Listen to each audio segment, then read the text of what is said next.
I just poured my morning coffee, thick, black, strong enough to punch the soul awake, when I heard tires crunching on gravel. Now, you've got to understand something about where I live.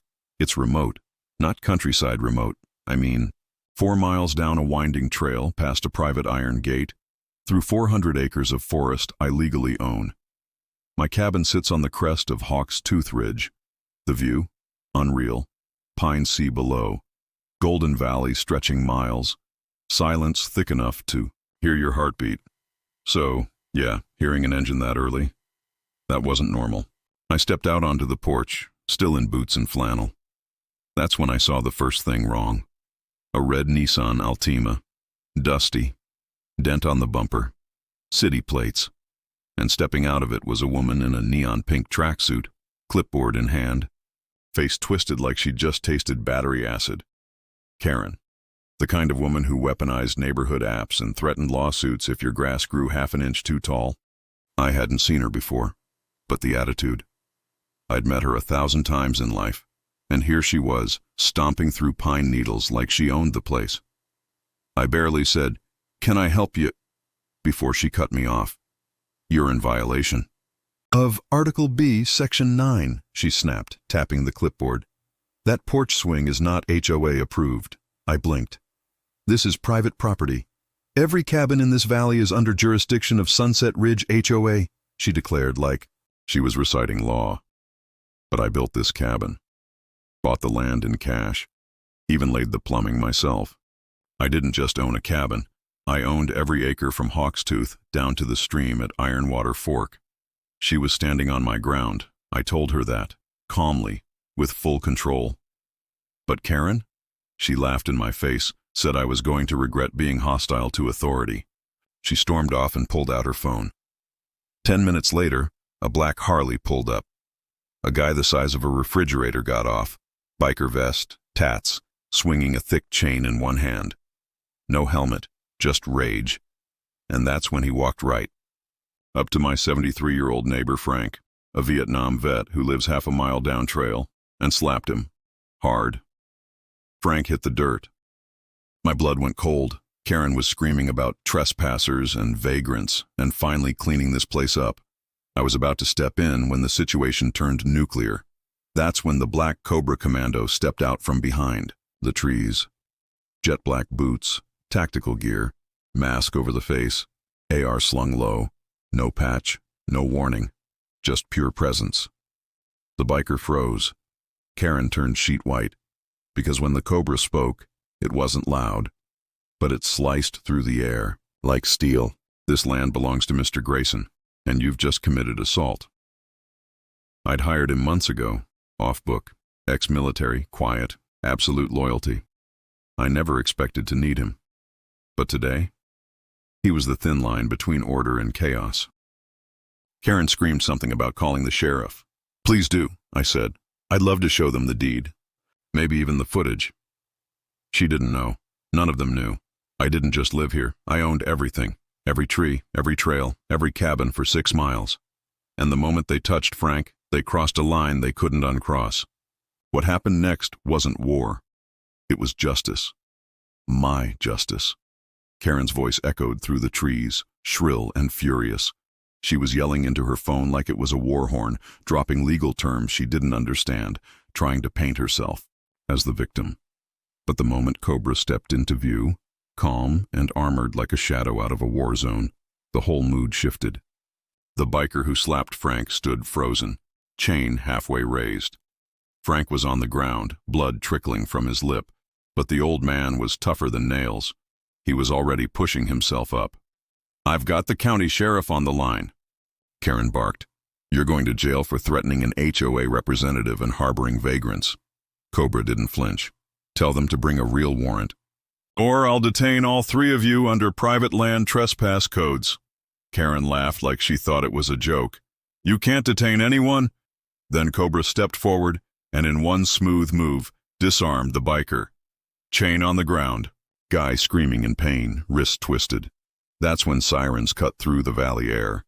2 sheriff cruisers tore up the dirt path, tires spitting gravel, lights flashing through the trees like war drums. I didn't move. I just stood on the porch, arms crossed, watching it unfold. I already knew how this was going to go. You don't build a life this far off-grid without learning how to predict storms. The first deputy out of the car looked official. Tall, brown uniform, mirrored sunglasses. But the second one? That's where things started to rot. Deputy Wilson. I recognized him. Sleaze and a badge. Got booted from 2 counties over internal affairs stuff they buried. But he still wore the badge like armor. And the moment his eyes landed on Karen, something clicked. Not fear, not respect. Familiarity. "Karen?" he said, voice smoother than it should have been. "You all right, sweetheart?" "They assaulted my associate and threatened me," she wailed, pointing a trembling hand at me and Cobra. "This is an HOA enforcement operation. He's violating structure codes, zoning regulations, and harboring an armed militant." Wilson didn't even look at me. He walked straight to Cobra. "Sir, I'm going to need you to drop your weapon." Cobra's voice was steady. "This land is owned by Mr. Grayson. All actions taken are within state private defense protocol. I have footage." "Don't care," Wilson said, taking another step. "Drop it now." Cobra looked at me. I nodded. He lowered the rifle. But Wilson didn't stop. He cuffed him. No rights read, no cause stated, just metal on wrist and a knee in the back. Karen was grinning. The biker, now limping, stood behind her, holding his wrist and muttering curses. The first deputy, Collins by the badge, looked confused. Sheriff said we're not supposed to escalate these." "Unless there's—" "Shut up," Wilson barked. "We've got threats on scene." That's when I stepped off the porch. Calm, deliberate, holding a folder, leather, weathered, full of every deed, title, permit, and surveillance log for the last 5 years. I handed it to Deputy Collins. "You should probably read this before you make a mistake." Collins flipped through it. His eyes widened. "You own the whole valley?" I nodded. "Every inch from the gate to the western ravine. And I have footage of everything, including your partner failing to Mirandize a U.S. citizen on private soil." Karen started screeching. "This is harassment. You're letting a criminal intimidate law enforcement." But Collins ignored her. He was reading fast, slowing down, eyes scanning the sealed contract at the back. "This isn't just a deed," he murmured. "This is a protected heritage zone. These woods are federally registered conservation territory. You even have homeland. Security sign-off." Wilson snatched the folder. "That's fake. That's doctored." "You can check with the county clerk," I said. "Filed, verified, and recertified just last month. I run wildlife security, veteran recovery housing, and independent trauma rehab out here. This cabin? It's not a structure code violation. It's a licensed facility under the Recovery Act of 2008. But sure, call it an ugly porch swing if that makes you feel brave." That's when Karen broke. "This whole valley was supposed to be auctioned this summer. The HOA has a claim on it." "The HOA doesn't exist out here," I said coldly. "It was dissolved 3 years ago after the last board president was arrested for wire fraud. You're squatting on authority that legally doesn't exist." She turned ghost pale. The biker, gone silent, but Wilson wasn't done. He drew his gun. "This is BS. You think your paper means something out here?" He pointed the barrel straight at Cobra's head. "Your merc pulls one move, I'll blow his skull open." That's when Frank, bleeding, limping, 73 years old, raised his voice. "That man you're threatening saved my life in Fallujah. And if you shoot him, I'll bury you myself." Collins looked between us all. He stepped in front of Wilson. "Put the gun down. He's resisting arrest." "No, he's—" "Not," Collins snapped. "You're escalating a false report. Back down, now." There was a beat of silence. Just the wind and the whisper of pine needles. Wilson stared at Collins like he wanted to fight. Then he holstered. But not without a threat. "You think this is over? It's not. The county'll get involved. You'll be shut down. I'll see to it personally." "You're trespassing," I said. "You have 5 minutes to leave my property, or I'll file a formal harassment charge." Karen screamed as Wilson shoved her toward the car. The biker followed, still cradling his wrist. Collins looked back at me. "Sir, you got bigger problems than a fake HOA. That woman's not just some suburban lunatic." "What do you mean?" He lowered his voice. "We've had 3 break-ins across the ridge this month. Equipment stolen, cell towers jammed. Each one happened after a so-called HOA inspection. We thought it was random. Now, I think she's casing sites." I looked at Cobra. He nodded slowly. "She wasn't just here to harass you," Collins said. "She was testing your security. You didn't just spook her, you exposed her." As the cruisers drove off, kicking up dirt, I looked down the valley. My land, my home. But something deeper had been stirred. This wasn't just Karen's crusade. This was a setup. And whoever was behind her, they weren't done. I turned to Cobra. "Lock everything. Down. Infrared. Night patrols. Double up the tripwires." "You think they're coming back?" he asked. "No," I said. "I think they never left." Somewhere in the woods, someone was watching. The forest was breathing. Not in some poetic way. I mean literally. You could feel it if you stood still long enough. The trees flexed. With the wind, the leaves whispered warnings, and the ground below vibrated with a rhythm I hadn't noticed before. Cobra stood beside me, scanning the trail through night vision scopes. The ridge behind us was fortified. Motion sensors, ground wires, infrared trip lines, perimeter flares, even passive drones circling silently above the valley floor. We weren't just ready. We were expecting them. Because Collins was right. Karen wasn't just another HOA tyrant with a god complex. She was a pawn in something bigger. The break-ins, the fake inspections, the jammers. Someone was moving chess pieces deep into this land. Not for power, for what's buried beneath it. Cobra had pulled the county's mineral rights archive. It turns out buried deep under this valley were mineral deposits, rare earth elements, high-value quartz veins, and an abandoned military seismic line from back in the Cold War. The land wasn't just pretty. It was worth millions to the wrong people, and I'd unknowingly bought the crown jewel. That night, as the temperature dropped and fog crawled across the ridgeline, something tripped the southeast motion line. We were on it in seconds. Cobra moved silently, rifle tight to his shoulder, and I followed with my own suppressor-loaded rig, flashlight off. No sound, no scent of fuel, not even broken twigs. But then we saw it, half buried in brush, blinking. Red, a jammer, not one of ours. This was high-grade military style set to scramble long-range signals and satellite pingbacks. Someone had deployed it hours ago, which meant they'd already infiltrated the perimeter. "Clockwork," Cobra muttered. "They're inside the net." "They're hunting for something," I said. "Or someone."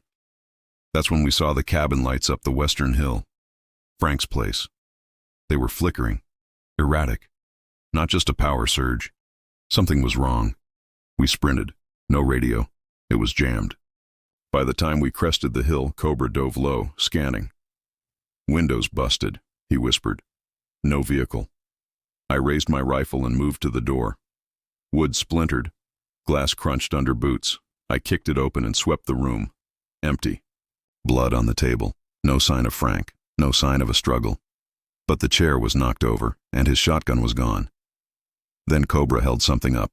A phone. Not Frank's. Not ours. A burner. Open map app. A pin dropped right in the center. "Of my property line." "This is what they're after," Cobra said. "Coordinates of a site." But who gave it to them? And why target Frank? We didn't wait to guess. We activated the secondary tower.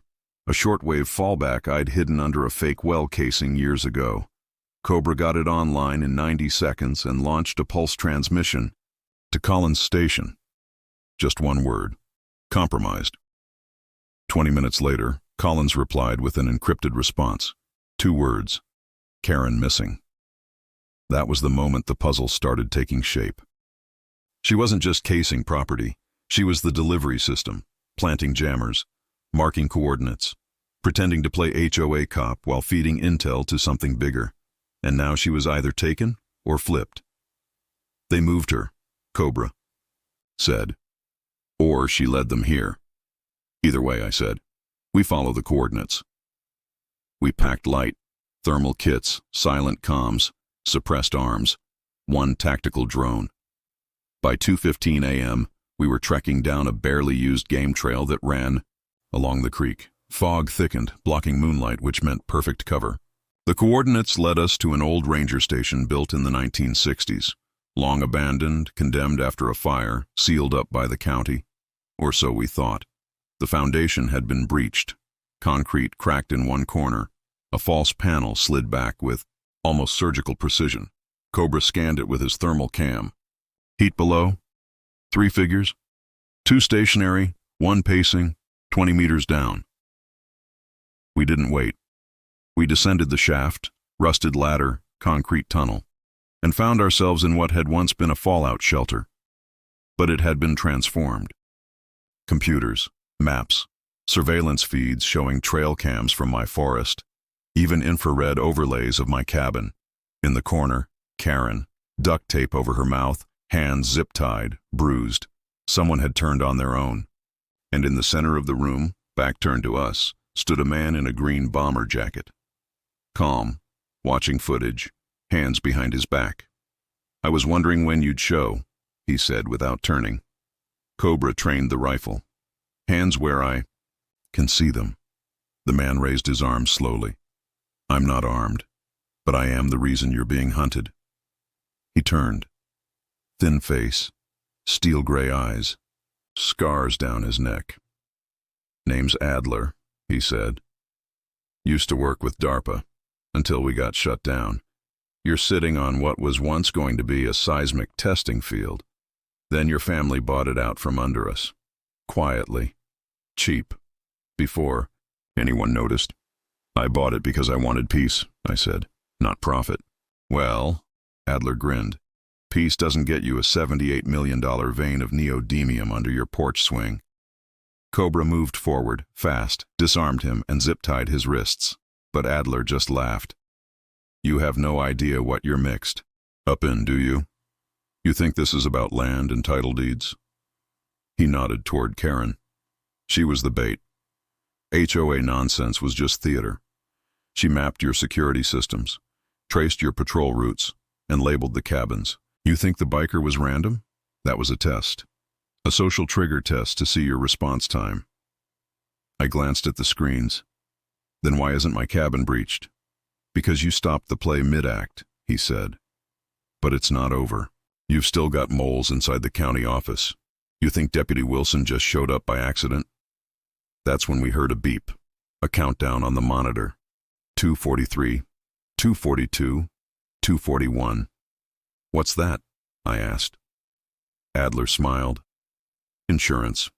You take me in, the payload activates. You leave me here, maybe I'll call it off. Cobra looked at me. What do we do? I stared into Adler's eyes. We find the payload. We left him cuffed, secured Karen, and used Cobra's decryptor to access the system. The map pulled, up a blinking red dot, under my cabin, but not inside it, beneath, in the old mine shaft sealed off in '91 after a cave-in.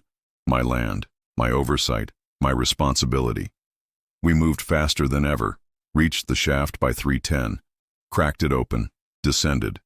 And deep below, glowing with timed lights, was a custom-built seismic detonator tied to remote relay systems. They were going to collapse the ridge, Cobra said. Destroy your claim, fake a natural event. Then come in afterward and extract. I nodded. No proof, no resistance. We disabled the device, barely. 5 seconds left on the timer. We called Collins. Extraction crew arrived by dawn. Karen was airlifted to a secure location. Adler was taken into custody. And Deputy Wilson?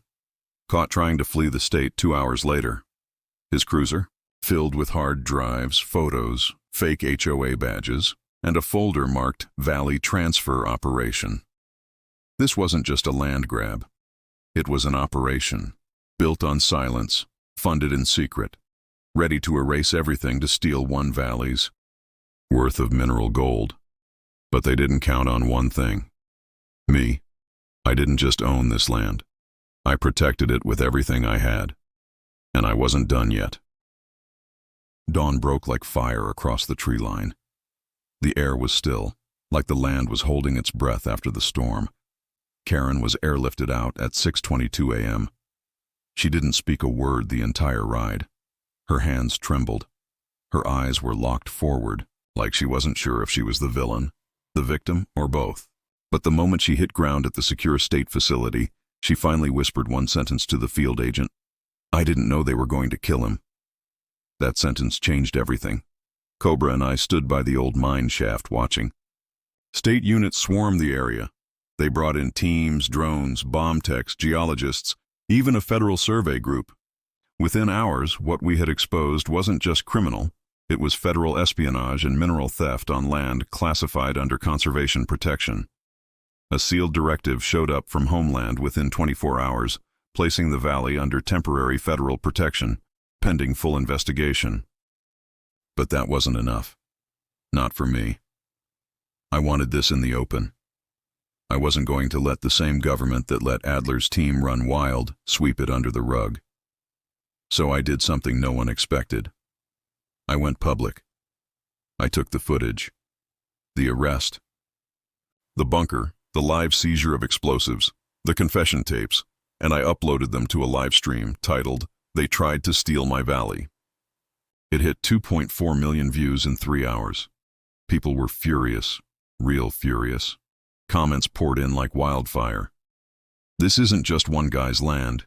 This is what they do everywhere. Karen's HOA power trip turned into a domestic espionage plot. What the hell? 73-year-old veteran gets slapped and the feds cover it up? Nah, we watching the whole damn video. The press swarmed the county courthouse, and when Adler was brought to trial, Karen was subpoenaed as a key witness. Everyone expected her to break down. But when she took the stand, the room went dead silent. "I thought I was helping clean up a neighborhood," she said.